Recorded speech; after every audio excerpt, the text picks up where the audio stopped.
Welcome back, everybody. Darren Saul here, your host of Playing with Perspective, the Suspended Animation Podcast. It's episode 182. I hope everybody's doing fantastically well. We've got a fantastic show today. My good friend Paul Sheaffe is back.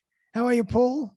Hi, I'm great. Thanks, Darren. Thanks for having me back. My pleasure. Must have learned something last time. We loved you so much. We said we've got to bring him back. And today we're going to be chatting all about funeral and memorial service live streaming, which is something that Paul is extremely passionate about. But just as a little intro, for anybody that didn't see the previous show, I think it was episode 82. 83. A couple of years back. 83, my apologies. Yeah. Paul Sheaffe is the founder and owner of Paul's Productions, creating engaging video content for business since 2002. Paul Productions focuses on B2B video production with the aim of helping other businesses make their brands stand out in a crowded marketplace, reach more potential clients, and grow their business to be more profitable. Paul's background consists of 49 years extensive experience in technology, including electronics, communications, telecommunications, IT, photography, and video. Paul is also heavily involved in multiple local community and business networks. Something has changed for us 2 years ago, and Paul has made some big changes to help families going through tough times. He's here today to tell us all about why and how he does this. So my good friend Paul Sheaffe, welcome back. Pleasure to be here. Fantastic. I'm looking forward to this because it's, I'm a photographer myself, and I'm always passionate about documenting life and documenting journeys. And I think it's it's such a powerful medium. But tell us more about your story and how you got into this over the last week. Yeah, thanks, Daz. I have been recording funeral services and memorial services for friends of mine, friends of friends, people through our church for hundreds of years. But it wasn't part of my business. And back then, most people would think, if I said, oh yeah, I record a funeral, isn't that tacky? Why would you do that? Yeah. A quick explanation of the comparison with a wedding. And they go, a wedding versus a funeral, how much notice have you got? Can people come? And they'd, oh yeah, had never thought of that. Yeah, that's not a bad idea. A recording of a funeral could be useful after all. Fast forward to 2020, something happened that has affected the whole world and especially affected small businesses in many different ways. So yes, my business concentrates on business to business, but suddenly there wasn't much of the work that my business had focused on for 18 years at that point in time. Wow. And I still had this, history of recording funerals. And with the lockdowns that happened, people weren't allowed to attend funerals. People weren't allowed to travel. They weren't allowed to cross borders, across countries. The restrictions were horrible. And that's not just my word. I've got a mate of mine, that's probably dangerous to say that he's my mate, but he is our next door local member, who also thought that it was horrible when people pass away, COVID, whether it was from COVID or for any other reason, that they pass away and you can only have 10 people at their funeral service. In fact, I've got a little video clip that I could share with you, Darren, and our viewers that says that it's horrible from me mate here. That really tears me up though is how many people have had to deal with loved ones who've passed away and to go through funerals with so few people. That is just, it's just horrible. Absolutely, yeah. Yep, it's horrible. Yeah. And 2 years later, it still is. but it made me realize that what I had skills in covering those type of services, but it needed to be something more. Mm-hmm. And that's where I thought, obviously live streaming has got to come into this. Yep. And it's not something that I had done before. I've got all the photographic, all the video equipment. I've got the IT knowledge. I just needed to develop some new skills, buy some new equipment, yep. and start live streaming. And that's what I did 2 years ago. Fantastic. Yeah. And now, before that time, were funerals being and memorials being videoed or live streamed at all? Or was it very rare that that would happen? Very few would have it recorded. I'm not aware of what the live streaming status was back then. It may have been, but it was sort of not really very well heard of. Yeah. Certainly, people with a high public profile would have it recorded, and I'm not talking about, you know, the superstars and the big public TV productions, and, you know, Warney's going to get probably several cameras, and probably not getting me to do it for them. You know, not at that magnitude, but, you know, have done. I've recorded funerals for people who have got a history, or they've had something in their past that has made them, you know, a sort of a VIP in the community, yep. or something like that. In fact, one example would be a senior pastor of our church. Oh, his nice. wife's father passed away, and this is quite some years ago. It must be close to 10 years ago now. Mm-hmm. Could be more. Right. And Carl said to me, would you be interested in filming Jane's father's funeral? I said, yeah, of course I would. Now, we're talking about going back to the days of when it's VHS. Yep. I don't think my camera wouldn't have been high definition. So it's probably 3 cameras back. So it's more than 10 years ago. Yeah. So I went and recorded the service, made a whole bunch of VHS tapes for them and the family. And, you know, and that was it. Didn't hear much more. And I see Carl every week. And then about a year later, he said, you know, remember you did that funeral? Jane watched it this week because she was finally ready. Wow. And it was about a year later, and she said she was finally ready, and she was so glad that we had it recorded, that it just meant so much to have that memory.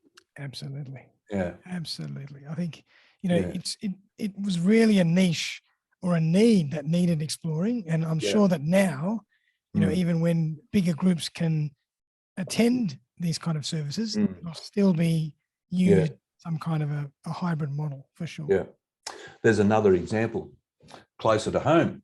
At my father's passing, which was about 13 years ago, I was delivering the eulogy, and I recorded the service. Only one camera back in those days, but, you know, standing in the aisle of the church that I grew up in, where he was part of that. There were 2 things that video played a key role in. I had recorded sort of the life story of both of my parents a few years earlier, and when I got up to do the eulogy, I said, you know, you start with the usual icebreaker. You know, I've known my father all of my life. But there's someone else who knows his story, the whole of his life, and I'm just going to defer to him for a second. And that was the key for someone to press the play button on the tape. And there's my dad standing on the farm. Wow. Where he was born and grew up, talking about how they, you know, they had cattle, they had pigs, he planted a tree that was probably about 200 feet tall. Wow. On the day that we filmed it, when, you know, his father planted it when it was this big. And, you know, for 5 minutes, Dad talked about his life.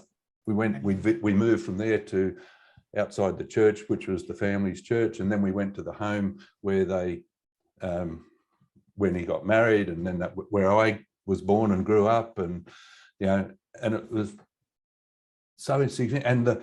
And me standing up at the pulpit, the lectern, looking at the people there, mouths just went, Wow. wow. Absolutely. So that's one important place where the video makes a difference. The other was just a single camera recording. My mum was there, of course, but the next day or maybe the day later, I said, Mum, you know, I've got the recording. I hadn't done anything to it. It's just still on the tape in the camera. Yep. Would you like to see it? Oh, yeah, let's have a look. So I just plugged the camera straight into the TV and hit play. And she said, yeah, as I went up, and then others came up after me, quite a few people, because Dad had quite a prominent position in the local community, in that little town that's half underwater right now up in the Northern Rivers. And he started to tell his story on the video about when he became a councillor, and the first job on the council was to get the cows off the streets because he had a new bride from Sydney. And Mum's watching it on the TV, and she said, "Oh, that is so and so speaking.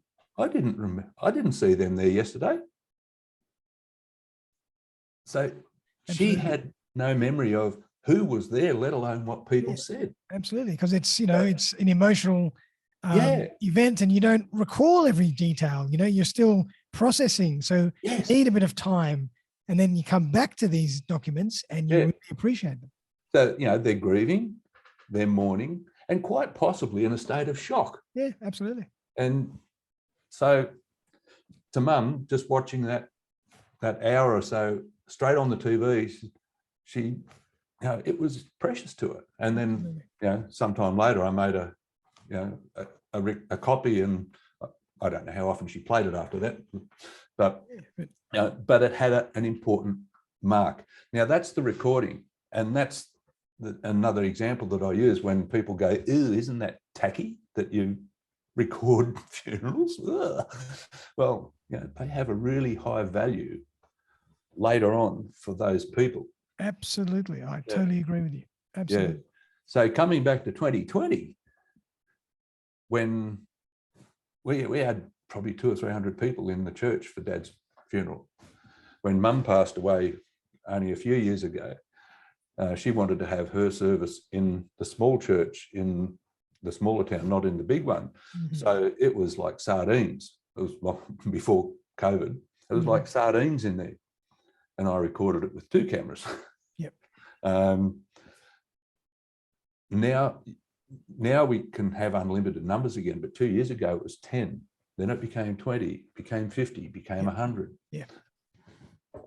So what do we do about the people who can't attend and may or may not ever get the chance to see the recording later on, especially if they're direct family?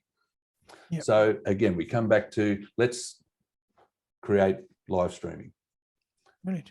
So that's what I've been doing for the last 2 years, and I've probably been live streaming, and of course the recording comes with it. Yeah, I was just about to ask that. You still record as well, obviously. Oh yeah, it's still there. Yep. The live streaming has been, I've probably done more business, if you want to look at it from a business point of view, over the last 2 years than any of my previous business to business adventures. Wow.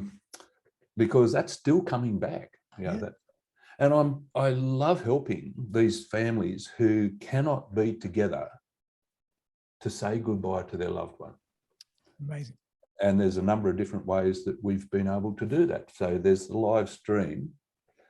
There's someone who can't come to Sydney from Melbourne or Brisbane or New Zealand or Europe to visit, to say goodbye to their mother, brother, sister, father, because of the COVID situation. So they may not only watch it on a live stream, they may participate in a 2-way thing like we are. Yep. And I've had them where we've actually live streamed via Zoom so that Wow. they can get up at 3 o'clock in the morning and watch it, but then they can all have their say from a lounge room in England. Wow. And the people in the room in Sydney can see and hear them. Amazing. So just like a live Zoom meeting, which effectively it is. Yep. And of course, that's all being recorded, and Brilliant. that's what they keep for their posterity. Or someone records a video on their camera, phone, whatever, with a little bit of coaching, we can get it looking okay, sounding okay. Yep. And in the service, that video gets played. Nice. So that they speak. It's a one-way thing, but it's played into the service at the venue.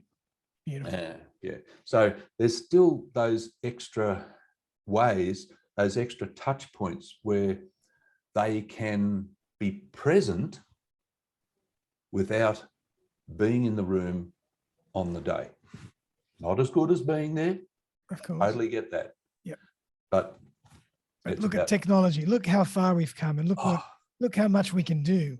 Yes. Because of the technology of this time. Yeah. Incredible. Yeah. Was it actually difficult for you to get your head around the live streaming part of things? Not at all, Tech point because of view, all no. of that was, I'm an internet nut. Yes. And being a technologist, all those things that you rattled off earlier on, Yep. It was just a case of, well, how do I get the pictures out there? Yeah. TV stations have been doing it for a long time. Others have been doing it for a long time. In fact, I used to shoot in the local area here. I used to be an available camera to shoot breaking news events. Oh, really? And get called down to, to shoot an accident or something, and then get to a point where we'd upload my video for a satellite over the satellite, or Wow. and within half an hour it's on the news type of thing. Amazing. So yeah, it's just a case of, well, how do I do that without $100,000 worth of gear in the back of a truck with a satellite dish on it, Yep. Exactly. So I spent a few $1,000s Yep. on hardware and some software, and I'm keep changing that, keep upgrading it to make sure that we get the best possible quality, reliability, and connectivity. It's the internet. Do you really trust the internet to be reliable? So we have a few fallback options. Sure. There's always that recording, which Definitely. can get uploaded a few hours later. It's amazing. But what it does give us is that we have the ability to do this from many places that others can't. Yep. So very quickly, others adopted or started doing live streaming. I know live streaming was a common thing. The recording was a common thing up at the chapel at the local crematorium. Yeah. Most churches would not have had it. And I think live streaming was an optional extra. As soon as COVID lockdown happened, I think the chapel, the crematorium, said, we include it, no extra charge. Right. Well, that's all right. I can compete on quality. I can't compete with free very well. Sure. But that's only when it's in their chapel. Yeah. They can't do it down in the local hall of the school or the St. George Leagues Club, That's right. or at the cafe in the Camellia Gardens. Yep. And they can't do it the two-way thing, where someone in their lounge room in England talks to the people in the room. And they certainly can't do it 200 metres down the paddock for a graveside service. Wow. Yep. Where there's no electricity. And it's a fair way to the closest cell tower where you can pick up some mobile data. That's right. Yep. So I've conducted multi-camera live streams down in the cemetery with 100 people standing around. Wow. Because that family wanted 100 people, not 20 or 25 or whatever it was that they would be allowed if they had it in the church. That's right. Yep. They wanted their 100 people to be there. Yep. So, A lot of the churches have adopted live streaming. Some of them live stream their Sunday services with the phone. Mm-hmm. I don't use a phone. I'm a professional. Absolutely. They still call me Yep. when they get a funeral Brilliant. to come and do it. Do you ever use a second videographer, or you just set it up on a tripod and you have the angles covered? My standard offering is for 2 cameras, and I live switch between the 2 of them in real time. Right. So that goes into the stream. The second camera it's basically on a tripod, but it's only a couple of meters away from me. Mm-hmm. For the purpose of the stream, it's the wider shot. Yeah. It's the wider shot. My big camera, this guy here, the Canon. Yeah. It's the follow, it's the detail, it's the shot that's the mid shot, waist upwards of the priest, the celebrant, the person doing the readings, the person doing the eulogy, etc.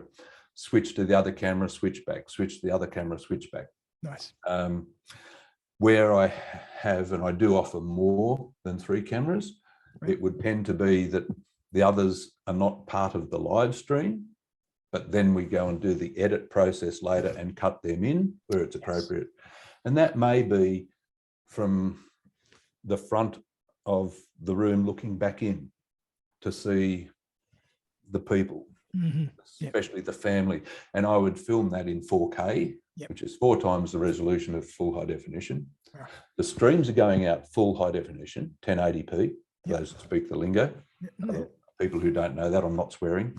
But I'd film that in 4K, which means that on this screen here, I could zoom into those people and then over to those people and then to those people and still have the high quality and make it look like I've got 4 or 5 camera operators up there. I want to provide the best possible experience for the people who can't be in that room, and the best possible memorial keepsake for them afterwards. Are there any examples or any circumstances where it can't be done, or it is tricky for you to do what you do, or can you always find a way? Well, I don't need electricity, believe it or not. Again, the worst case, like down in the cemetery, if it's just the burial service, I can do it without any mains power. Yep, just battery. If it's the whole service, there've been a couple of cases I've just taken a portable Jenny down there. All right. And that's the generator, not the lady Jenny. Jenny with a G. And they're amazingly quiet these days. And you put it downwind on a 25-meter lead and you don't know it's there, but I can go for hours. Of course, to live stream, you do need a good internet connection. So, as I was just saying about the internet being the internet, you can never trust it 110%, but you can do the best you can. So I've talked about my mobile data modem. I always have the latest phone, but mobile data on a phone is not 100% trustworthy. Your phone is doing a lot of work.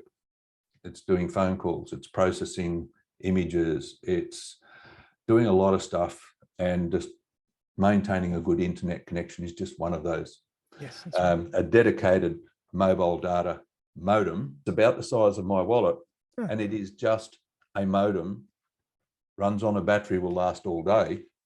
It's a Netgear product sold by Telstra. Nice. And it has 5G or 4G, and it covers all the bands, 5G, and it has a couple of ports on it for external antenna. Ooh.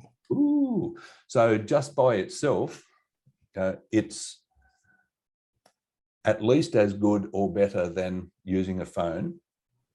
So you can get a more stable signal. Now they're omnidirectional, meaning that you sit it outside or you sit it inside, and it picks up the strongest signal and clicks onto the strongest signal it gets from anywhere. And so what kind of feedback have you got from families and loved ones? I'm sure it's all been very positive. Most is very positive. As I say, you can't rely on the internet 110%. And unfortunately, there are times when we get a few dropouts. It's totally out of our control, but there is always that going the extra mile then in providing that the service to the recording will actually make it better than the stream actually was. Another example is the keepsake was so valuable to one family. For them, not just having it as a high definition file online, they wanted it on a USB, and not just one like this one, or the one that hangs from my keys. I carry 128 gig USB with me everywhere I go, but that's not, that's not on there. It's in this little box. Beautiful. So, which has just gone out of focus, but it's got her name on it there. Oh, lovely. I like that. And her dates engraved into that box. Very nice. There it is in there. Look at that. Beautiful. On the USB, in its own little box. It's engraved on there as well. Boom, boom. Very nice. That's their permanent keepsake. And that can sit on the mantelpiece. She was buried, not cremated, but if she'd been cremated, they might sit beside the urn with the ashes. So I don't do that myself, but I provide the video to do that, and I have a relationship with an organisation that can produce these, or did produce this one. And Paul, what's the process for when people want to work with you and engage in this service? Do they need to give you a certain amount of notice? How does that all work? Well, there's not much notice in organising a funeral, and that's one of the differences to a wedding. That's true.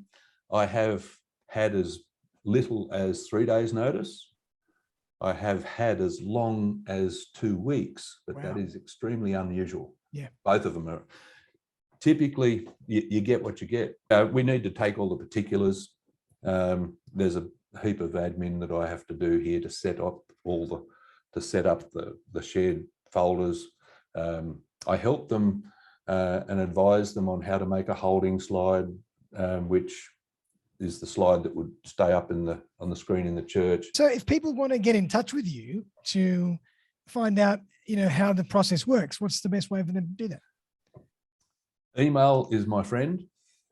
They could find out more on my website. It's paulsproductions.com.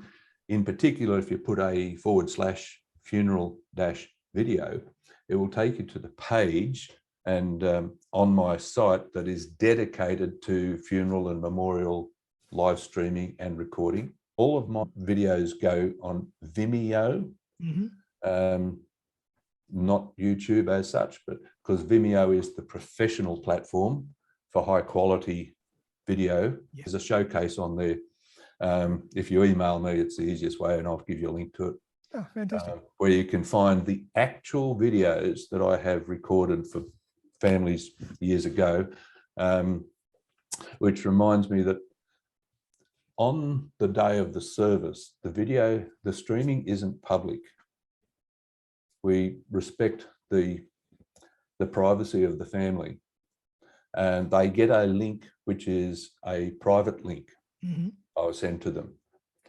They share that link to whoever they want to. Whoever has that link can click on it and watch the live stream on Vimeo. Right. After it's completed, the recording, if it needs to replace the streamed version, it does. And the family gets a copy of that video file separate to on Vimeo, where they can down in another, it's not Dropbox, but think of it like a Dropbox account, where they can download it. Well, Paul, I commend you on an incredible service. I think it's, what you're doing is outstanding. Obviously doing a very good job. You know what you're doing, you're experienced, and sounds like the feedback from the family and loved ones has been extremely positive, and you're providing such value to these families forever. So I commend you on a great service, great idea. And if anybody wants to get in touch with you, I'm going to put all the links to to how to do that in the show notes. Awesome. And I think people get in touch with Paul and have a chat with him about any of his services. But really appreciate you coming on the show. Yeah. Thanks, Darren. Appreciate you having me here. Being brave enough to have me back a second time. You're always welcome. You're always welcome, mate. But, really appreciate it. And any last words before we finish up? Anything you'd like to leave the audience with? One thing. Sure. I just lean back there and you might see that I'm actually using a wireless lapel mic. There you go. Yeah, because do you know what? As much as we love video, if the sound is no good, doesn't matter how good the video is. That's true. Yeah. And that's a really important thing that I work hard to make sure that we get good quality sound. No, We have a number of ways of optimizing the sound before, during, and after perfect. the process. And I just want to help as many families as I can to get through what can be the toughest time of their family life. Yep, absolutely. Well, Paul, I commend you again. Great service. Everybody get in touch with Paul if you're interested in what he does. He's a lovely guy as well. And everyone out there, I hope you really enjoyed that episode. We'll be back very, very soon for episode 183. So bye for now. Have a fantastic week, and we'll see you very, very soon. Yeah. Thanks, Daz. Thanks, everyone, for watching.